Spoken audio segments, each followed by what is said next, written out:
Bem-vindo ao canal Noites Sobrenaturais. Não tenha medo. Inscreva-se. Deixe seu like. Canal de entretenimento com conteúdos exclusivos. Meu corpo estremece só de evocar as lembranças daquela fatídica noite em Goiás. Parece que uma eternidade se esvaiu desde então, mas a nitidez dos detalhes permanece incrustada em minha mente, como cicatrizes profundas que o tempo se recusa a apagar. Permitam-me, com a paciência que a longa noite exige, desvelar cada minúcia daquela experiência que transformou minha existência em um labirinto de questionamentos e um temor constante do desconhecido. Era uma sexta-feira, o crepúsculo a debruçar-se sobre a vastidão do cerrado, tingindo o horizonte com pinceladas de âmbar, púrpura e um derradeiro azul melancólico. O sol, qual brasa incandescente a extinguir-se, cedia seu reinado à lua pálida que começava a acender no firmamento. Eu me encontrava na varanda de minha modesta casa, meu santuário de paz após as árduas horas dedicadas à lida da terra. A caneca de barro, aquecendo minhas mãos cansadas, exalava o aroma terroso e reconfortante do café fresco, uma fragrância que se mesclava com o perfume sutil da terra úmida e das flores silvestres que adornavam um pequeno jardim. A Sinfonia da Noite, um concerto ancestral e hipnotizante, já havia iniciado sua apresentação. O coro monótono e rítmico dos grilos, cada estridulação um ponto na tapeçaria sonora da escuridão, era acompanhado pelo sussurro etéreo do vento, que dedilhava as folhas das mangueiras centenárias, produzindo um murmúrio suave e constante. Ao longe, o coachar grave e solitário de um sapo ecoava na vastidão silenciosa da planície, pontuando a quietude com sua melodia melancólica. Era a trilha sonora familiar da nossa existência isolada no coração de Goiás, um universo à parte, onde o tempo parecia desacelerar e a natureza ditava o ritmo da vida. Um lugar onde a lógica e a razão reinavam absolutas, até aquela noite fatídica. O relógio da sala, com seu tic-tac lento e compassado, marcava 10 horas. Meus olhos, semicerrados pelo cansaço, percorriam o céu estrelado, uma tapeçaria infinita de pontos luminosos que cintilavam com uma intensidade quase palpável, um espetáculo celestial que só a ausência da poluição luminosa das cidades grandes podia proporcionar. Era uma visão que sempre me inspirava uma sensação paradoxal de pequenez e conexão com a imensidão do cosmos. Mas naquela noite, a contemplação serena seria abruptamente interrompida por um evento que transcenderia minha compreensão e abalaria os alicerces da minha realidade. Meu olhar, treinado para discernir as sutilezas da escuridão que envolvia o pasto que se estendia como um manto negro à frente da varanda, foi subitamente capturado por algo anômalo, algo que destoava da ordem natural daquela noite estrelada, algo que não se encaixava em nenhuma categoria do meu vasto repertório de experiências rurais. 3 luzes. Não eram as tênues cintilações das estrelas distantes, nem o rastro fugaz de um meteoro. Tampouco exibiam o piscar intermitente e previsível das luzes de uma aeronave em seu curso noturno. Estas luzes pairavam, imóveis e silenciosas, logo acima da cerca de arame farpado que delimitava o pasto, como 3 orbes luminosos suspensos por fios invisíveis em um palco cósmico. Estavam dispostas em uma formação linear perfeita, equidistantes umas das outras, como contas de um colar de luzes sobrenaturais adornando o céu noturno. Elas não emitiam uma luz estática e constante, como faróis na escuridão. Em vez disso, pulsavam com uma intensidade rítmica e perturbadora. Cada uma delas irradiava uma luminosidade vívida que parecia ter uma vida própria, alternando em um ciclo lento e hipnótico entre um azul elétrico e penetrante, um branco gélido e ofuscante que fendia a escuridão como um raio, e um vermelho profundo e sanguíneo, pulsando como o batimento lento e ameaçador de um coração desconhecido que pairava sobre minha propriedade. A curiosidade inicial, aquela centelha de interesse diante do incomum, logo se metamorfoseou em uma crescente inquietação, uma sensação visceral de quebra da normalidade.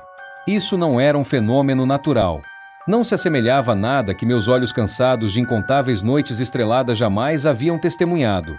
Senti um arrepio gélido percorrer minha espinha, uma reação instintiva do corpo diante de algo que a mente não conseguia processar, um presságio de que a ordem do meu mundo estava prestes a ser irremediavelmente alterada. Maria! Tião! Zé! Venom depressa! Olhem para o céu! Gritei, minha voz carregada de uma urgência que ecoou pelo silêncio da noite, chamando minha esposa e meus 2 filhos, que já se recolhiam para o descanso. Precisava compartilhar aquela visão, precisava da confirmação de outros olhos para dissipar qualquer dúvida de que aquilo fosse uma mera ilusão, um truque da minha mente exausta. Eles vieram correndo para a varanda, seus rostos sonolentos e confusos iluminados pela luz tênue da lamparina da sala. Mas assim que seus olhares se fixaram no céu, a sonolência se dissipou, substituída por uma expressão de espanto e descrença. Ficamos os 4 ali, em silêncio reverente, lado a lado, testemunhando aquele espetáculo bizarro que desafiava todas as leis da natureza que conhecíamos. Compartilhávamos o mesmo olhar perplexo, a mesma sensação de estranheza visceral e um arrepio gelado que nos envolvia como um sudário invisível. Não era uma alucinação coletiva, mas um evento tangível, presenciado por 4 pares de olhos assombrados pela mesma inexplicável visão. Naquele exato instante, como se pressentissem a intrusão naquele momento de perturbação da nossa paz, o Rex e a Estrela, nossos leais pastores alemães que geralmente repousavam aos meus pés na varanda, levantaram suas cabeças de repente. Seus focinhos farejaram o ar noturno, seus olhares fixos no céu, na direção das luzes pulsantes que desafiavam a lógica. E então, eles começaram a latir. Mas não era o latido familiar de quem avista um animal selvagem no mato ou ouve um ruído suspeito.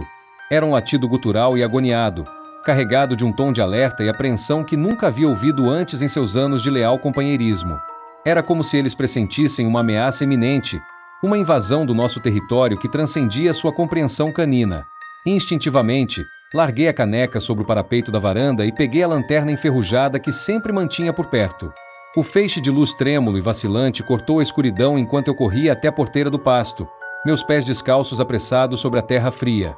Meus olhos varriam a escuridão, procurando por qualquer sinal de intruso, qualquer movimento furtivo na vegetação rasteira ou na estrada de terra escura que serpenteava pela propriedade.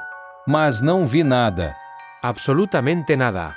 O pasto permanecia mergulhado em sua escuridão familiar, a estrada deserta sob a pálida luz das estrelas distantes.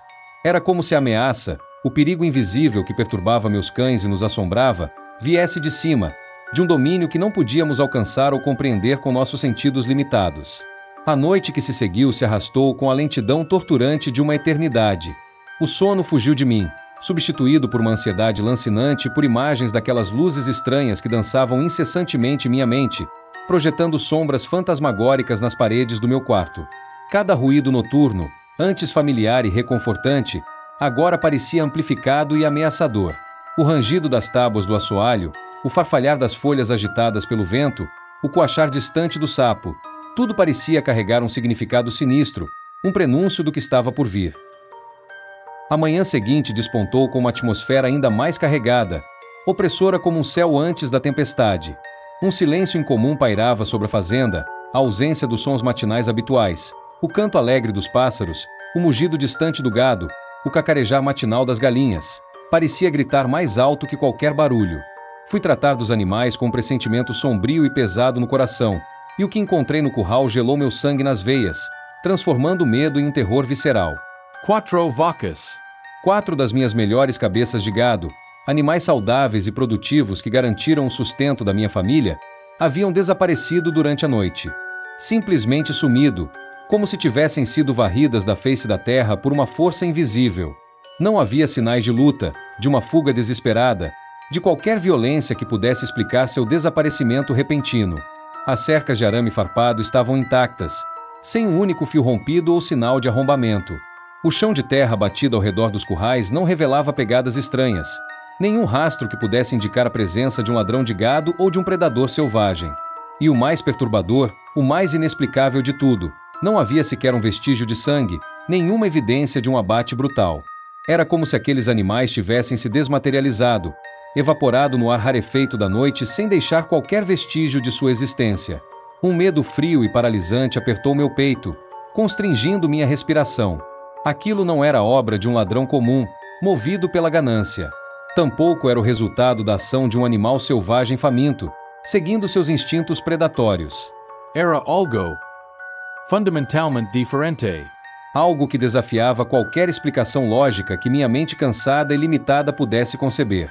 A apreensão se intensificou quando, com passos hesitantes, me dirigi ao pequeno galinheiro de madeira, onde minhas galinhas costumavam piar alegremente ao amanhecer.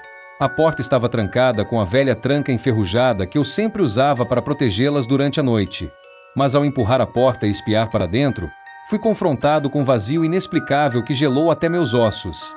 Todas as minhas galinhas, cerca de 20 aves que garantiam nossos ovos frescos e ocasionalmente enriqueciam nossa mesa com sua carne, haviam desaparecido.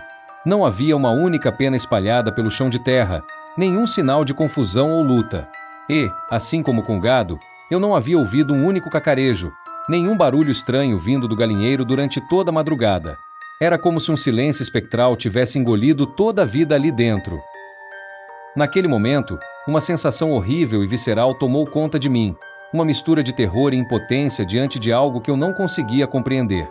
Era como se uma parte da minha realidade, do meu cotidiano familiar e seguro, tivesse sido simplesmente apagada, como se uma força invisível tivesse apertado um botão e feito desaparecer seres vivos sem deixar qualquer vestígio de sua passagem.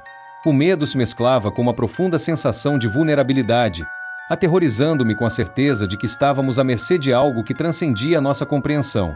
A noite seguinte pairava sobre nós como uma mortalha, carregada de uma tensão palpável que podia ser cortada com uma faca. Eu e meus 2 filhos, ainda assombrados pelos inexplicáveis eventos da noite anterior, tomamos uma decisão silenciosa e unânime: montar guarda no pasto. Armados com as lanternas a querosene que lançavam círculos vacilantes de luz na escuridão e com a velha espingarda de caça do meu pai, uma relíquia de tempos mais seguros, nos posicionamos em pontos estratégicos ao redor do pasto, determinados a encontrar alguma explicação, por mais aterradora que fosse, para o terror que se abatera sobre nossa casa. Era pouco depois das 10 da noite, o mesmo horário fatídico da aparição das luzes na primeira noite. O breu era quase físico, envolvendo-nos em uma escuridão densa e impenetrável que era quebrada apenas pelos fachos trêmulos e vacilantes de nossas lanternas, que pareciam lutar para dissipar as sombras que dançavam ao nosso redor. O silêncio da noite era opressor, amplificando cada pequeno ruído da natureza, o farfalhar das folhas agitadas pela brisa noturna, o coachar distante de um sapo, o zumbido incessante dos mosquitos, transformando-os em prenúncios sinistros. E então, nós vimos. Uma sombra disforme se movia no meio do capim alto, que ondulava levemente sob o sopro suave do vento. Uma figura, cuja altura desafiava qualquer proporção humana, incrivelmente alta e esguia, com uma silhueta desproporcional que se destacava na escuridão como um espectro saído de um pesadelo. Seus braços pareciam anormalmente longos e finos, arrastando-se quase até os joelhos enquanto se movia com uma lentidão deliberada entre a vegetação rasteira. A criatura caminhava com um ritmo estranho e hesitante, como se estivesse procurando algo perdido no pasto, ou talvez apenas vagando sem um destino definido. O medo nos paralisou por um instante, prendendo nossos pés descalços na terra fria. Nossas respirações ficaram suspensas em nossas gargantas, o silêncio da noite engolindo qualquer som que pudesse escapar de nossos lábios ressecados. Mas o que realmente nos petrificou, o que gravou aquela imagem grotesca para sempre nas profundezas de nossas mentes, foi quando a criatura cessou seu movimento lento e virou sua cabeça diretamente em nossa direção. Mesmo na penumbra da noite, sob a luz fraca e trêmula de nossas lanternas, senti, com uma certeza aterradora, que ela nos olhava.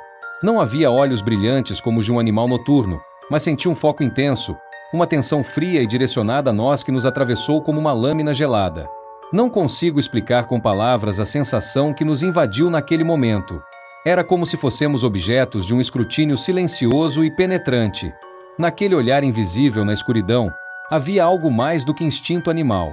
Havia uma consciência fria e distante, talvez até uma forma de inteligência que nos observava com uma calma perturbadora. Era como se ela soubesse que estávamos lá, espiando-a nas sombras. Como se nossa presença não fosse uma surpresa, mas parte de um plano incompreensível. Um som estranho, um baque surdo e abafado que pareceu vibrar no chão sob nossos pés, quebrou o silêncio opressor da noite.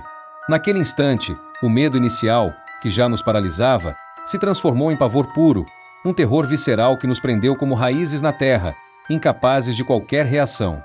De repente, o silêncio da noite foi brutalmente dilacerado por um som novo e ensurdecedor que vinha do céu, o estrondo potente e inconfundível do rotor de helicóptero se aproximando rapidamente.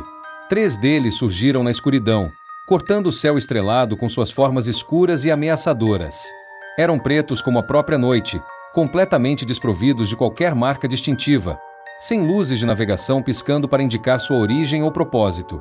Voavam baixo sobre o nosso campo, descrevendo círculos concêntricos como aves de rapina sobre sua presa, como se tivessem um mapa invisível, sabendo exatamente o que ou quem procurar.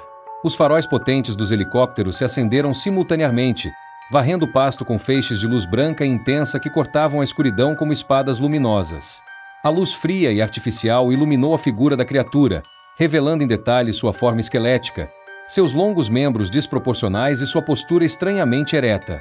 Mas, para nossa surpresa e terror ainda maiores, ela não correu. Não tentou se esconder no capim alto. Ela simplesmente ergueu sua cabeça magra e alongada e olhou para o céu, diretamente para as luzes que se aproximavam. Era como se Ela soubesse o que estava para acontecer, como se estivesse esperando por aquele momento inevitável. Então, uma das esferas de luz que tínhamos avistado na noite anterior desceu do céu com uma velocidade espantosa, desafiando qualquer lei da aerodinâmica que eu conhecia. Ela pairou a poucos metros do solo, bem acima da criatura, emanando um zumbido agudo e eletrônico que parecia vibrar no próprio ar, quase ensurdecedor em sua intensidade.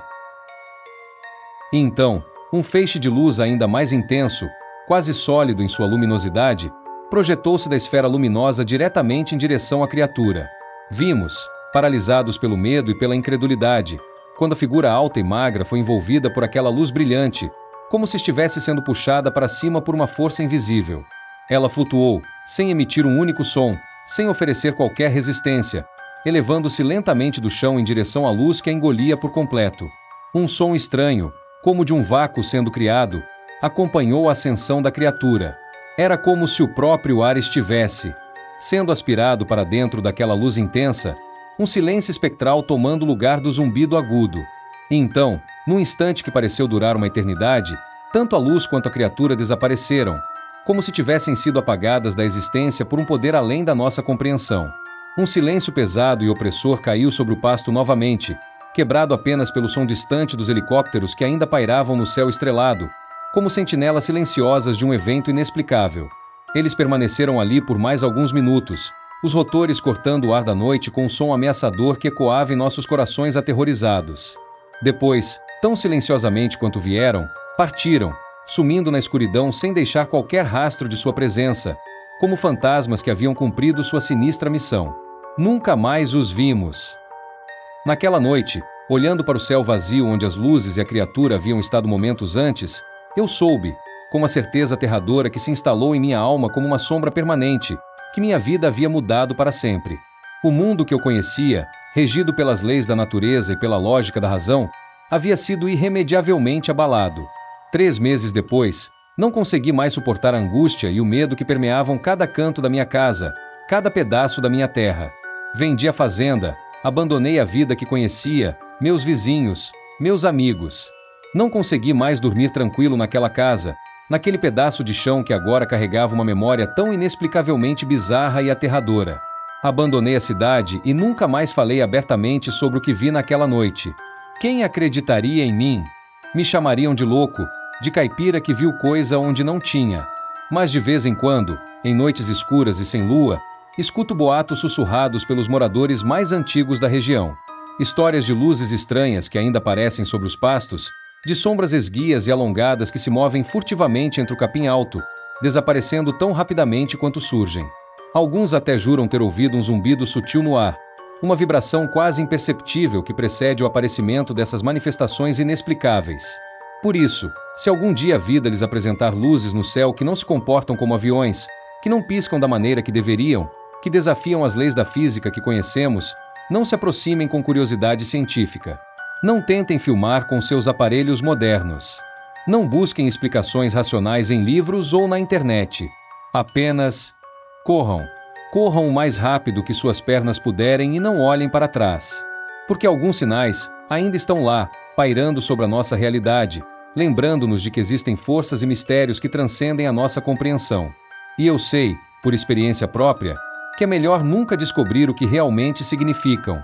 O medo que senti naquela noite ainda me assombra, a certeza de que presenciei algo que não era deste mundo, algo que levou parte da minha sanidade e da minha paz de espírito consigo. E essa é uma cicatriz invisível que o tempo jamais conseguirá apagar completamente. A lembrança daquela noite em Goiás, ela vive em mim, um espectro constante na quietude da noite.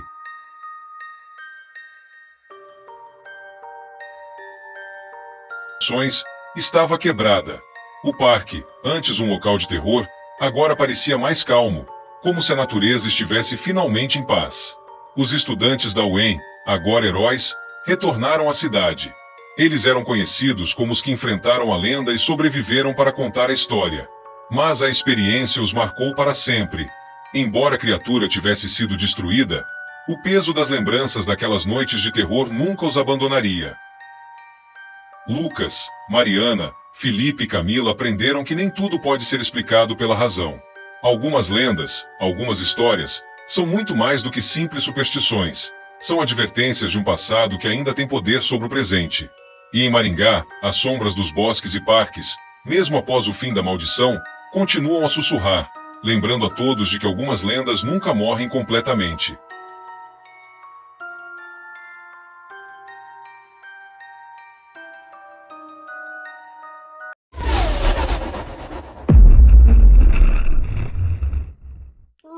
Bem-vindo ao canal Noites Sobrenaturais.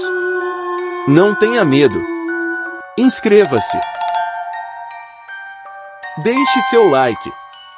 Canal de entretenimento com conteúdos exclusivos. História: O mistério de Itambé. Era uma noite fria e chuvosa quando Tiago e Camila decidiram pegar a estrada para Itambé. Eles vinham de uma cidade vizinha e planejavam chegar à cidade no início da madrugada. A viagem era longa, mas a promessa de um fim de semana tranquilo em um lugar afastado da agitação da cidade grande parecia ideal. A estrada que os conduzia para Itambé era sinuosa e cercada por vegetação densa, com poucas casas à vista e nenhuma luz além dos faróis do carro. A cada quilômetro, a escuridão parecia se aprofundar, e o som da chuva batendo no carro aumentava a tensão entre os dois. Camila, que era mais sensível ao ambiente, olhava para a janela com um semblante preocupado, enquanto Tiago tentava manter uma conversa animada para quebrar o silêncio. Acho que estamos ficando um pouco longe de tudo, comentou Camila, com a voz um pouco trêmula. Não se preocupe, é só mais um pouco. E também é logo ali. Tiago respondeu, tentando soar mais calmo do que realmente se sentia. Ele não queria admitir, mas algo naquela estrada o incomodava. A ausência de sinal de celular e a sensação de estar completamente isolado de tudo eram angustiantes. Foi quando, subitamente, o motor do carro deu uma leve falhada e, depois de alguns segundos, apagou completamente. O que aconteceu? Camila perguntou, o medo começando a se infiltrar em sua voz. Não sei, vou dar uma olhada. Tiago respondeu, tentando manter a calma, mas já sentindo uma pontada de preocupação. Ele desligou o carro e foi até o capô. Lá fora, a chuva havia diminuído, mas a escuridão era ainda mais impenetrável. O farol do carro, que antes cortava a neblina, agora mal iluminava o asfalto. Tiago tentou, sem sucesso, ligar o motor novamente, mas não havia sinal de vida no carro. Ele se abaixou e mexeu na parte de baixo do capô, verificando as conexões, mas tudo parecia em ordem. Camila, sentada no banco do motorista, olhava para a estrada, agora sentindo uma crescente sensação de desconforto. A estrada estava deserta, e não havia nada além da vegetação ao redor. Tiago, eu não gosto disso. Ela disse, a voz hesitante. Esse lugar me dá arrepios. Acho que deveríamos ligar para alguém. Tiago se aproximou da janela do carro e, antes de responder, olhou para a estrada mais uma vez. Foi então que notou algo estranho no horizonte. Lá, no fim da estrada, algo brilhava, como se fosse uma luz intensa, mas ainda distante. Não parecia um farol comum, era uma luz pulsante, em tons de branco e azul, que parecia flutuar no céu. Tiago franziu a testa, tentando entender o que estava vendo. Ele sabia que aquela estrada era isolada, mas a luz parecia errada, como se estivesse desafiando a lógica. Camila, você está vendo isso? Tiago perguntou, seu coração acelerando. Camila olhou rapidamente para o ponto brilhante no céu e então olhou para ele, com um misto de medo e confusão. O que é isso? Não é um avião. Não faz sentido. A luz parecia estar se movendo lentamente em direção a eles, mas de uma forma estranha, quase flutuante, sem qualquer som de motores ou hélices. A tensão aumentava a cada segundo, e Tiago sentiu o impulso de entrar novamente no carro, mas antes que pudesse tomar uma atitude, a luz aumentou em intensidade, de repente, iluminou todo o cenário ao redor. O carro, as árvores e a estrada ficaram completamente iluminados, como se fosse dia. Tiago e Camila ficaram paralisados, sem saber o que fazer. A luz começou a descer em direção ao carro, e o zumbido se tornou audível, um som baixo e constante, como se fosse uma vibração no ar. Então, a luz parou bem acima do carro, flutuando. O zumbido se intensificou, e, por um momento, a sensação de terror foi insuportável. O que está acontecendo? Camila sussurrou, seu corpo inteiro tremendo de medo. Tiago estava paralisado, seus olhos fixos na luz. Algo dentro de sua mente gritava para ele se mover, para correr, mas o medo prendia no lugar.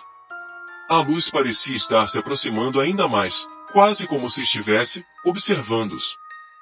Subitamente, tudo se apagou. O zumbido cessou, e a luz desapareceu tão rapidamente quanto havia surgido, deixando para trás apenas a escuridão e o som da chuva, agora mais forte. Tiago e Camila olharam um para o outro, sem palavras, com o coração disparado. O que foi isso? Tiago perguntou, tentando recuperar o fôlego. Camila estava branca como uma folha de papel, seus olhos arregalados de terror. Não sei, Tiago, mas sinto que não estamos mais sozinhos aqui. O carro estava em completo silêncio, e a estrada parecia ainda mais deserta. Nenhuma luz no céu, nenhuma pista do que havia acontecido. Mas havia algo de diferente. A sensação de que estavam sendo observados agora era palpável. Era como se a própria terra e o ar ao redor estivesse carregado com uma presença desconhecida. Tiago olhou para o painel do carro. O motor ainda estava desligado, e, embora ele tivesse tentado várias vezes, não conseguia fazer o carro funcionar. Ele tentou ligar novamente o celular, mas não havia sinal, como antes. De repente, ele ouviu um barulho vindo de trás do carro. Um som abafado, como passos na lama. Tiago se virou rapidamente, mas não havia ninguém lá. Foi então que Camila gritou, apontando para o céu. Tiago! Olha isso!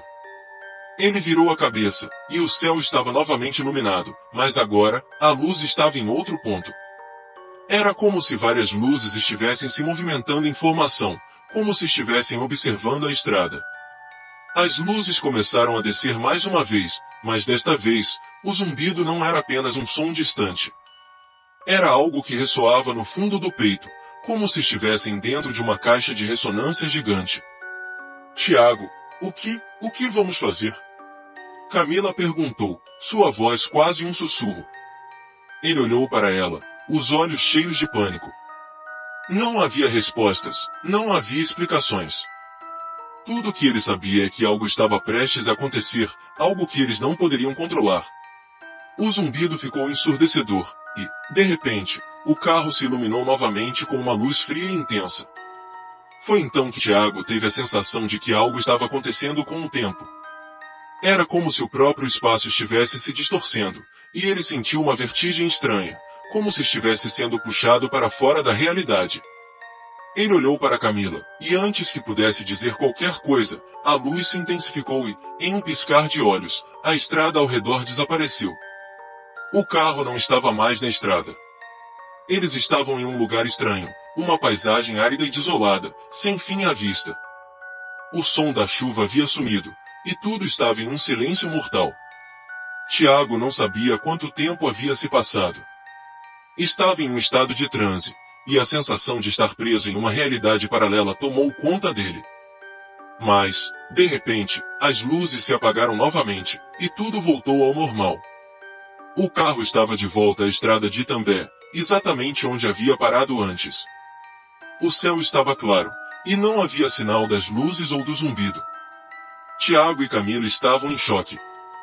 O carro ligou sem problemas, e, embora tudo parecesse normal novamente, ambos sabiam que o que haviam vivido naquela estrada não podia ser explicado.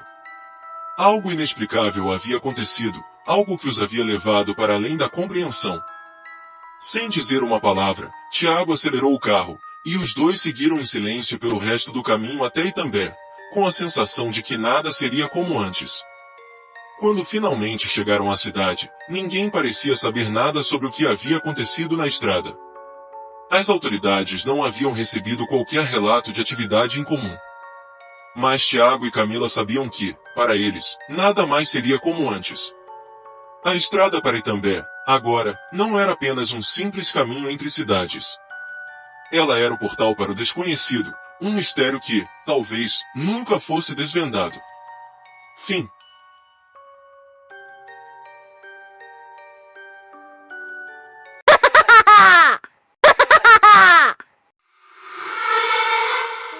Bem-vindo ao canal Noites Sobrenaturais. Não tenha medo. Inscreva-se. Deixe seu like. Canal de entretenimento com conteúdos exclusivos. O Saci de Mandaguaçu, o mistério do bambuzal. Mandaguaçu era uma cidade tranquila, rodeada por uma vasta área rural, onde os campos verdes e os riachos serpenteavam pela paisagem. A vida na cidade seguia simples e pacata, com o ritmo das estações do ano ditando o ritmo das atividades. A agricultura, a pesca e a vida simples no campo eram as principais fontes de sustento dos moradores. No entanto, havia algo peculiar que pairava sobre a região rural de Mandaguaçu, algo que ninguém ousava explicar, mas que todos sentiam. A área ao redor de um bambuzal antigo, nas margens de um dos muitos riachos da cidade, havia se tornado centro de lendas e histórias. Para os pescadores locais, aquele bambuzal parecia esconder algo que estava além do natural. Eles diziam que ali nos dias mais calmos, quando o sol começava a se esconder atrás das montanhas e a lua começava a brilhar no céu claro, algo estranho acontecia. Era uma história que os mais velhos sussurravam nas rodas de conversa, mas poucos tinham coragem de falar abertamente. O que acontecia era simples, mas ao mesmo tempo aterrador. Muitos pescadores, ao se aventurarem nas águas perto do bambuzal, começavam a perder suas redes, seus peixes e até mesmo suas canoas. Ao princípio, pensavam que eram apenas acidentes naturais, mas logo perceberam que havia algo de muito estranho acontecendo. Os pescadores falavam sobre uma figura travessa, uma presença invisível que parecia brincar com suas posses.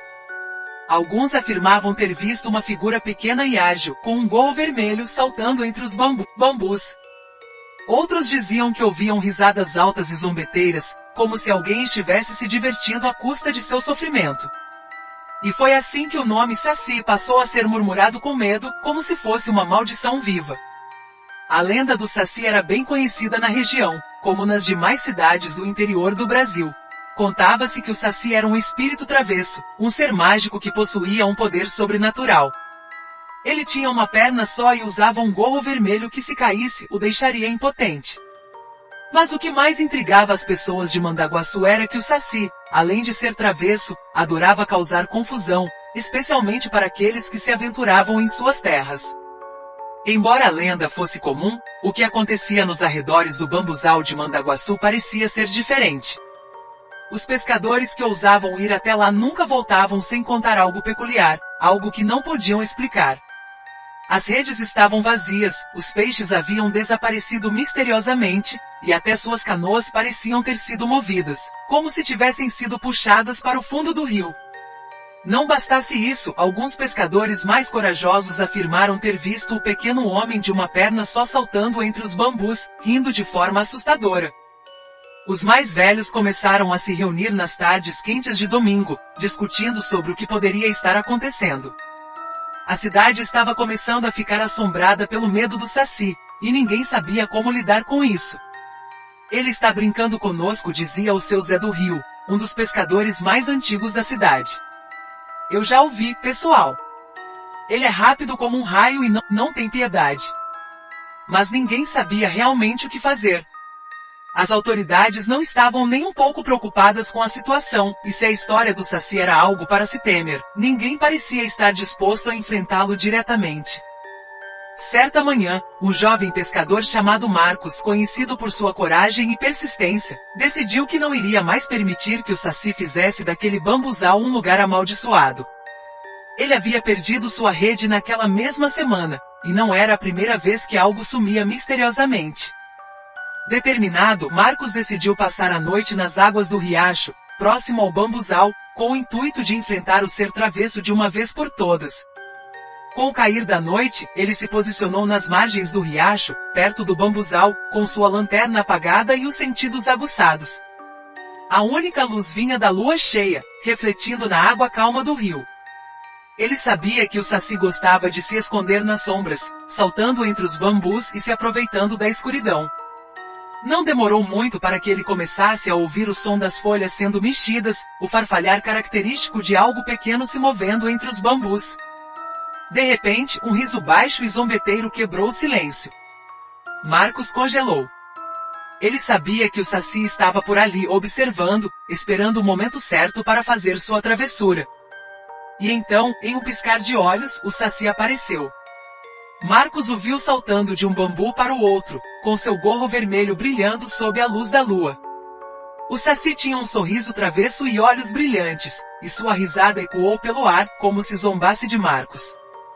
"Você acha que pode me pegar, pescador?" O Saci disse, com a voz cheia de malícia. "Eu sou mais rápido do que você imagina." Antes que Marcos pudesse reagir, o Saci pulou sobre ele como um raio, pegando sua rede e jogando-a na água com uma agilidade impressionante. Marcos tentou se levantar e correr, mas o Saci foi mais rápido, jogando pedras no rio e fazendo as ondas agitarem. Ele riu mais uma vez, como se estivesse se divertindo com o sofrimento do pescador. Marcos, enfurecido, tentou se aproximar do bambuzal, mas o Saci não estava disposto a deixá-lo chegar perto. Ele saltava para frente e para trás, fazendo com que o pescador perdesse o equilíbrio e tropeçasse nas pedras e raízes que surgiam em seu caminho. A cada movimento o Saci ria, tornando tudo ainda mais difícil. "Eu sou o mestre deste lugar," o Saci gritou, antes de desaparecer entre os bambus. Na manhã seguinte, Marcos voltou para a cidade, cansado e derrotado. Ele mal podia acreditar no que acontecerá. Ele tentou contar sua história, mas ninguém o ouviu de forma séria. "São apenas histórias para assustar as crianças," disseram alguns, e outros apenas riram. No entanto, os pescadores mais antigos o olharam com compreensão. Eles sabiam o que ele havia enfrentado. O Saci não era uma lenda, ele era real, e estava se divertindo com o sofrimento dos pescadores. Nos dias que seguiram, o medo aumentou. Vários pescadores perderam redes e até as varas de pesca. As canoas desapareciam misteriosamente da margem do rio, como se fossem arrastadas para o fundo. E sempre que alguém se aproximava do bambuzal, ouvia-se o som de uma risada zombeteira e o farfalhar das folhas de bambu. O desespero tomou conta de Mandaguaçu. Ninguém mais se atrevia a pescar perto do bambuzal. Mas o jovem Marcos, decidido a não deixar que o Saci vencesse, procurou o velho pescador seu Zé do Rio, o homem que mais sabia sobre a lenda do Saci. "Temos que dar um fim nisso, seu Zé", disse Marcos, determinado. "Não podemos continuar vivendo com esse medo. Vamos enfrentar esse Saci de uma vez por todas." Seu Zé, com a sabedoria que só a idade traz, olhou para Marcos e disse: "O Saci não é uma simples travessura, meu filho. Ele se alimenta do medo, da nossa fraqueza. Se você enfrentar o Saci com medo, ele sempre vencerá. Mas se você for corajoso, ele não terá poder sobre você." Na noite seguinte, Marcos, com a ajuda de seu Zé, preparou uma armadilha. Eles construíram uma rede especial, com fios mais fortes e amarrados com cordas de bambu. Quando a noite caiu, eles se esconderam perto do bambuzal, aguardando a chegada do travesso ser. Quando o Saci apareceu brincando e rindo como de costume, Marcos não teve medo. Com um movimento rápido, ele lançou a rede sobre o Saci, pegando de surpresa. O Saci lutou, tentando se libertar, mas era tarde demais. A armadilha havia funcionado. Seu poder diminuiu, e antes de desaparecer em uma explosão de fumaça e risadas, o Saci fez um último aviso: "Você pode me pegar, mas eu sempre voltarei. Sempre voltarei." O Saci nunca mais apareceu em Mandaguaçu, e os pescadores voltaram a pescar nas águas tranquilas do riacho. No entanto, todos sabiam que a lenda nunca morreria. O Saci poderia ter sido capturado, mas as histórias sobre ele continuariam a ser contadas, um lembrete de que nas terras de Mandaguaçu, o misterioso e o sobrenatural sempre poderiam estar à espreita, prontos para saltar das sombras.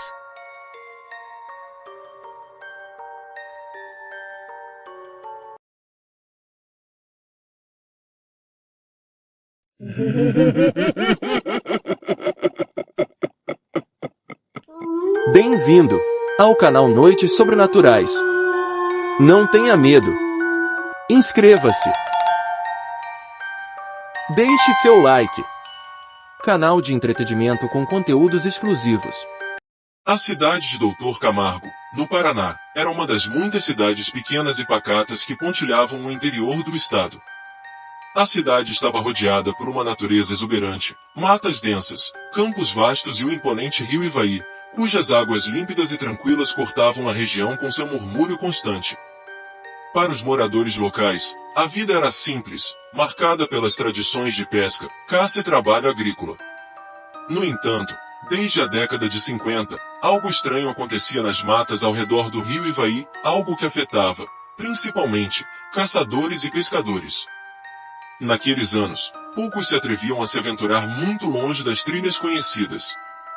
Rumores de uma criatura misteriosa, conhecida como a caipora, começaram a se espalhar entre os mais velhos, mas muitos não acreditavam nas histórias.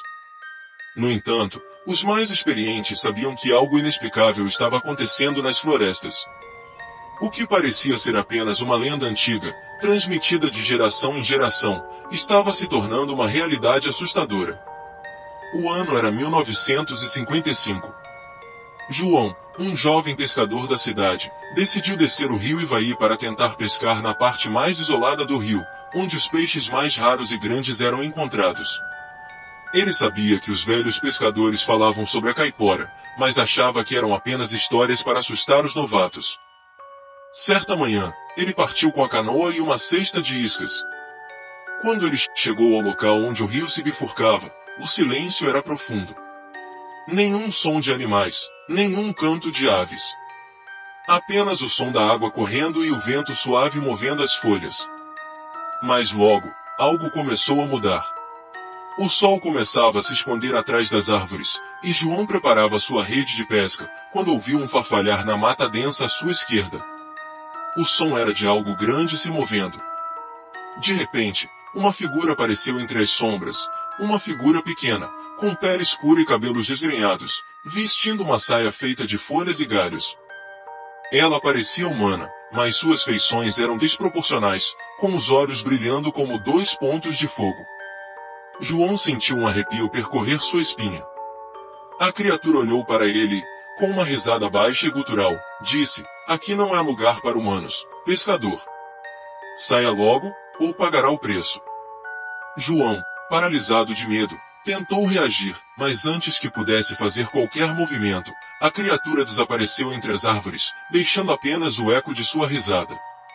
Sem entender o que acabará de ver, João correu para sua canoa e rapidamente remou de volta para a cidade. Ele sabia que nunca mais voltaria àquela parte do rio. Aquela criatura, que ele mais tarde soube ser a caipora, guardiã da mata e dos rios, o havia avisado de maneira direta e cruel.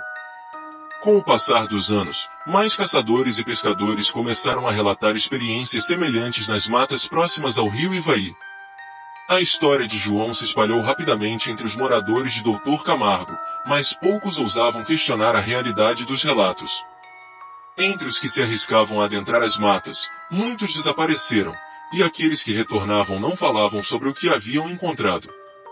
Um caçador experiente, chamado Vicente, era conhecido por sua coragem e habilidade em rastrear os animais mais difíceis de pegar.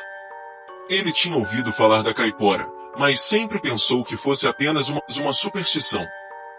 Decidido a provar que as histórias eram exageradas, ele se aventurou sozinho na floresta, armado com sua espingarda e com um desejo imenso de pegar um veado raro que havia sido avistado nas profundezas da mata. Naquela tarde, Vicente penetrou profundamente na floresta. As árvores eram tão densas que a luz do sol mal alcançava o chão. O som da natureza parecia abafado, como se a floresta estivesse em silêncio absoluto, observando cada movimento. Vicente seguiu as pegadas do veado por horas, até que, finalmente, viu a sua presa, mas, antes que pudesse disparar, algo estranho aconteceu. Ele ouviu um som de passos rápidos, como se algo estivesse correndo em círculos ao seu redor. Olhou para os lados, mas não viu nada. Então, uma voz baixa e quase inaudível disse: "Você não vai pegar nada aqui." A mata é minha, caçador. Vicente sentiu um frio intenso tomar conta de seu corpo. Ele olhou para o alto e viu, entre as árvores, uma figura agachada sobre um galho. Era a mesma criatura que os outros haviam descrito, a caipora. Ela sorria, mostrando dentes afiados, e seus olhos brilhavam como fogo na escuridão da floresta. Vicente, com o coração acelerado, tentou correr, mas foi impedido por uma força invisível que o fez cair. Ele tentou se levantar, mas algo o mantinha no chão. A caipora, com uma risada selvagem, se aproximou e disse: "A floresta não é para os humanos. Você não respeitou as regras. Agora, pague o preço." De repente, tudo ficou em silêncio, e Vicente sentiu que a força que o prendia havia desaparecido. Ele se levantou, tremendo, e correu o mais rápido que pôde, com um eco da risada da caipora perseguindo-o. Quando retornou à cidade, ninguém acreditou na história, mas ele nunca mais foi o mesmo. Seus olhos estavam perdidos, e ele nunca mais caçou nas matas de Dr. Camargo. Com o passar das décadas, as histórias sobre a caipora no rio Ivaí se tornaram cada vez mais frequentes. Para os mais velhos da cidade, ela era uma entidade que havia sido vista pela primeira vez por volta da década de 50, como uma espécie de guardiã do rio e das matas. Seu nome era sinônimo de força, respeito e perigo. Diziam que a caipora não tolerava os humanos que invadiam seu território e que ela era capaz de desaparecer e reaparecer em qualquer lugar das matas, sempre guiando os caçadores e pescadores para longe ou fazendo com que perdessem suas presas. Os relatos começaram a tomar proporções maiores com o passar dos anos. Nos anos 60 e 70, alguns pescadores diziam que, em certas noites, viam a caipora nadando no rio, desaparecendo nas águas escuras antes de qualquer um ter chance de reagir. Outros caçadores falaram de caçadas inteiras que foram sabotadas pela criatura, com suas presas desaparecendo misteriosamente ou com eles sendo guiados para longe, sem conseguir encontrar o caminho de volta. Na década de 80, um grupo de pescadores decidiu fazer uma expedição para descobrir o que estava acontecendo. Munidos de lanternas e câmeras, eles se embrenharam na mata durante uma noite de lua cheia. A expedição parecia promissora até que, de repente, as câmeras falharam e as lanternas se apagaram. Aqueles que conseguiram sair da mata contaram histórias estranhas de ouvir sussurros e ver sombras se movendo à sua volta. Mas, o mais assustador, era que nenhum dos pescadores ousava voltar à área. A caipora havia os avisado mais uma vez. Nos anos 90, um jovem pescador chamado Luiz, recém-chegado a Dr. Camargo, estava determinado a descobrir a verdade sobre a caipora. Sem medo das lendas e ansioso por explorar o rio e suas matas, Luiz decidiu passar uma noite no coração da floresta. Ele queria entender o que acontecia ali, além dos rumores. Naquela noite, Luiz armou seu acampamento perto do rio Ivaí. Ele sentia a presença de algo, mas não sabia exatamente o que. A noite estava calma, mas ele sabia que estava sendo observado. Logo, uma brisa suave se transformou em um vento forte, e as árvores começaram a balançar de maneira estranha. Luiz, tentando manter a calma, olhou ao redor e, de repente, viu uma figura saltando entre os galhos das árvores. Era a caipora. Dessa vez, Luiz não teve medo. Ele se levantou e encarou a criatura. "Eu não sou como os outros caçadores e pescadores", disse ele com firmeza. "Eu só quero entender o que está acontecendo aqui." "O que você quer da gente?" A caipora parou, observando-o com seus olhos brilhantes. Ela não riu, mas seu semblante era sério. "Eu sou a guardiã da floresta e do rio. Protejo o que é meu", respondeu a criatura com uma voz grave. "Aqueles que respeitam a mata podem viver em paz. Mas aqueles que a desafiam, que roubam o que não lhes pertence, pagarão o preço." Luiz, com uma sensação de reverência, compreendeu o que a caipora queria dizer. Ele havia vindo com respeito, e isso era o que ela desejava, respeito pelas regras da natureza. Após um breve silêncio, a criatura desapareceu na floresta, deixando Luiz sozinho, mas em paz. Nos anos seguintes, Luiz continuou a pescar e explorar o rio Ivaí, mas sempre com um profundo respeito pelas matas e pelo rio. Ele compartilhava sua história com os mais jovens, ensinando-os sobre a caipora, sobre o equilíbrio entre o ser humano e a natureza. As histórias sobre a criatura continuaram a ser contadas em Doutor Camargo, e a caipora se tornou uma figura de respeito, não apenas de medo.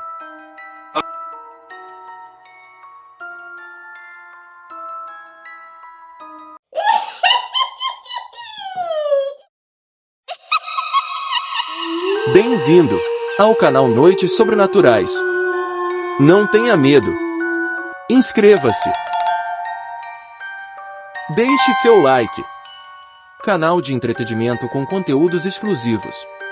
A Bruxa de Maringá, feitiço de azar. Era uma manhã quente de primavera em Maringá. A cidade, com seu ar tranquilo e suas ruas arborizadas, se preparava para mais um dia comum. Na Universidade Estadual de Maringá, UEM, os estudantes se apressavam para suas aulas como sempre, mas ninguém sabia que algo sinistro estava prestes a acontecer. Gabriel era um jovem estudante de enfermagem, determinado a se formar com louvor. Tinha um futuro brilhante pela frente, sempre focado e dedicado aos seus estudos. Mas algo em seu olhar demonstrava uma inquietação, uma curiosidade sobre o mundo que não era comum. Ele gostava de ouvir histórias sobre o misticismo, de procurar no fundo de sua alma respostas para perguntas que ninguém mais fazia. Porém, a vida de Gabriel estava prestes a mudar de uma forma que ele jamais imaginaria. A cidade de Maringá, com seu charme moderno, também escondia segredos antigos. Havia rumores sobre uma bruxa que, segundo as lendas, ainda vagava pela cidade, utilizando feitiços e magia negra para manipular a sorte das pessoas. Ela era conhecida como Dona Serafina. Ninguém sabia exatamente quem ela era, mas alguns a descreviam como uma senhora idosa, com longos cabelos brancos e olhos penetrantes. Outros como uma mulher enigmática que passeava pelas ruas com uma capa preta. Naquela manhã, Gabriel se deparou com Dona Serafina enquanto caminhava pela Praça Napoleão Moreira da Silva. A senhora, com um olhar fixo e uma aura estranha, o observou por um momento antes de se aproximar. "Você está em busca de algo, jovem?" perguntou ela, a voz grave e cheia de um estranho poder.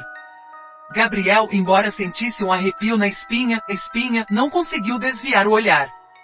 Havia algo naquelas palavras que parecia o puxar para uma direção incerta, mas ao mesmo tempo irresistível. "Eu estou apenas indo para a universidade", respondeu Gabriel, tentando manter a compostura. Dona Serafina sorriu, e algo em seu sorriso fez o estudante sentir uma leve tremulação. "Você tem sorte, mas será que sabe como usá-la?" Ela sussurrou essas palavras com um tom de desafio, antes de se afastar e desaparecer entre as árvores da praça. Nos dias seguintes, Gabriel começou a notar mudanças estranhas em sua vida. Seu rendimento na faculdade caiu drasticamente. Ele costumava ser um dos melhores alunos, mas agora se via cada vez mais distraído, esquecendo-se de prazos e até de detalhes importantes nas aulas de enfermagem.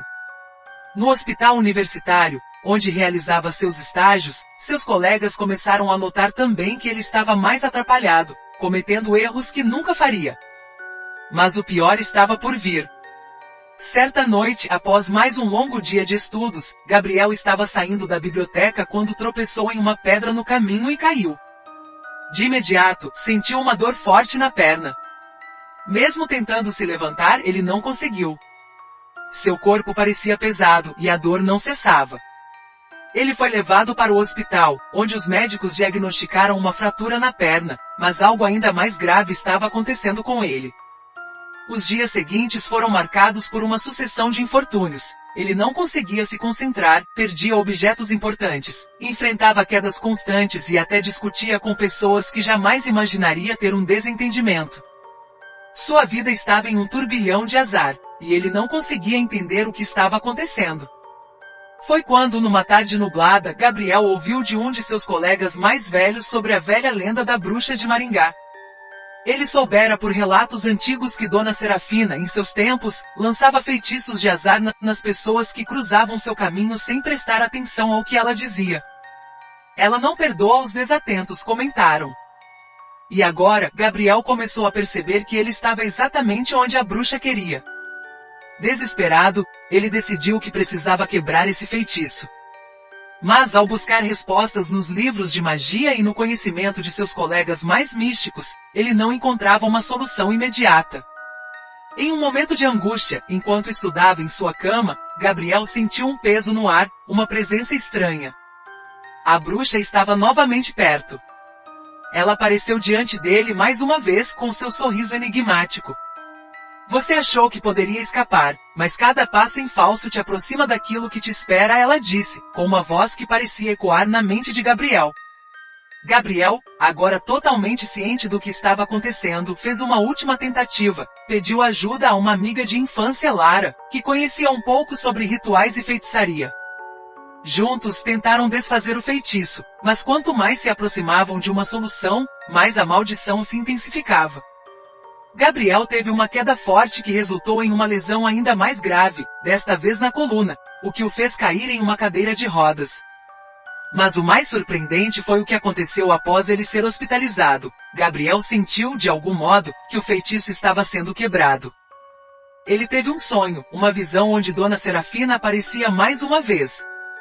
Você é mais forte do que imagina, Gabriel. O azar te molda, mas não pode te destruir, ela disse. Agora, você precisa aprender a viver com a dor e a adversidade, e então serás livre. Na manhã seguinte, Gabriel acordou em sua cama no hospital. Ele ainda estava na cadeira de rodas, mas uma sensação de clareza e força interior tomou conta dele. O feitiço de azar estava rompido, mas ele sabia que sua luta não havia terminado. Dona Serafina ainda andava solta pelas ruas de Maringá, espalhando seu poder, mas ele agora sabia que sua vida não seria definida pelo azar. Com o tempo, Gabriel se adaptou à sua nova realidade.